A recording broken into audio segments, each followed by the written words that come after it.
और फिर करंट में गवर्नमेंट की क्या पॉलिसी थी, या कैसे उसने उनको स्टेजेस में डिवाइड करके कि कब कब अलर्ट दिया, कब कब इवैक्यूएशन हुआ, कब कब रिहैबिलिटेशन हुआ आफ्टर साइक्लोन, या कैसे वार्निंग दी गई, वो चीज हम जब करंट मतलब न्यूज देखेंगे उससे पता चलेंगी। तो इसमें आपने क्या किया है, आपने ऑलरेडी सिलेबस कवर कर रखा है, और फिर आपने जब करंट अफेयर्स पढ़ते हो उससे एग्जाम्पल निकाला है, या कोई नाम निकाला है, या फिर उसी चीज को रिवाइज करी है। इसी तरह आपका मान लो करंट्स का है, कि करंट कहीं आपने न्यूज में पढ़ा कि उधर वो करंट बहुत स्ट्रांग है, उससे वहां पे क्या फर्क पड़ रहा है। तो आपने एक बार ओशन करंट स्टैटिकली मतलब उसका कोर कि करंट बनते कैसे हैं, कब कब टेम्परेचर डिफरेंस या उससे सैलिनिटी वो चीजें आती हैं, तो उससे कैसे करंट डेवलप होते हैं, वो आपने पढ़ लिया है ना, तो फिर आप वो न्यूज को कनेक्ट कर पाओगे, फिर आपके करंट अफेयर्स थोड़ा समझने में आसान है। देखो जो कोचिंग या मंथली करंट अफेयर मैगजीन्स होती हैं, दे आर नथिंग, उसमें half of the portion static ही होता है।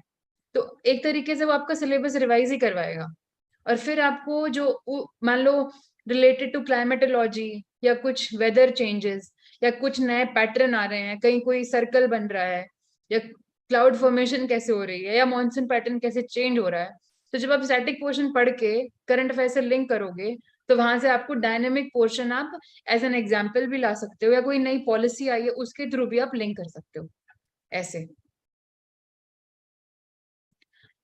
There is a question, do we need to read B.L. Grover in India Freedom Struggle before reading Spectrum?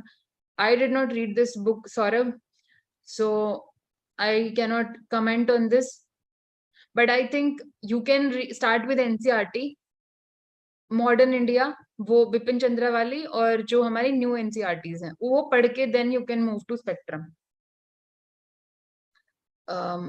College time में हमने जैसे शेखर बंदोपाध्याय पढ़ी थी, तो इट्स अ गुड बुक, लेकिन we had Covid, we were a Covid batch, तो हमें थोड़ा एक्स्ट्रा टाइम मिल गया था, तो कुछ बुक्स एक्स्ट्रा पढ़ ली थी। But I won't suggest you कि just for the sake of reading a book read it.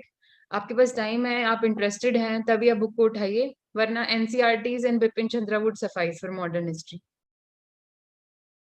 If we're going to make notes on each keyword of the syllabus, it will be huge at the end. How will you manage it?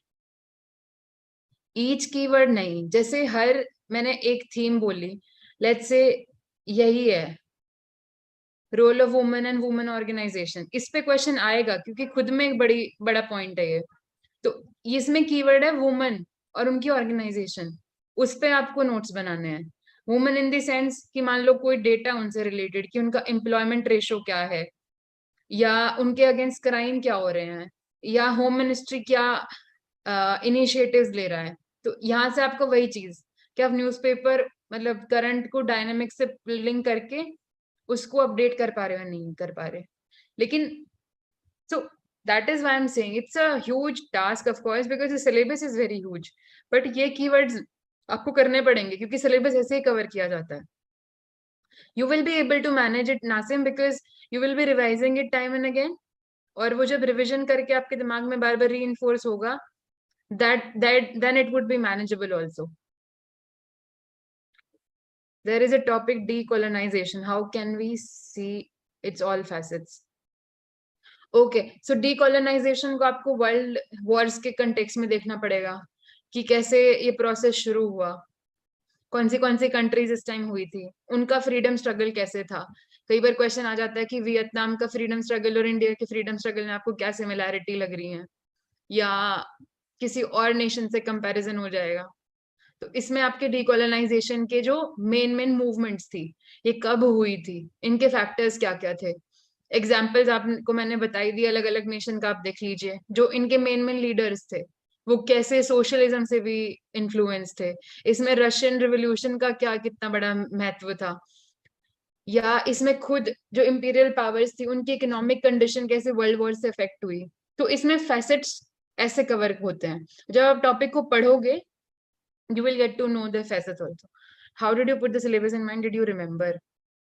तो Parvez I was saying कि एक बार में नहीं याद होता syllabus, लेकिन जब आप रोज इसको देखोगे कि अभी जैसे आपको ध्यान आ गया कि वो इंडियन सोसाइटी में वुमन लिखा है कहीं ना कहीं, जब आप उसको 4-5 बार 6 बार 16 बार 20 बार देखोगे तो eventually you will get it. You will yourself remember. और फिर आप ऐसे याद करोगे कि आपको खुद फिर उठा के भी नहीं देखना पड़ेगा।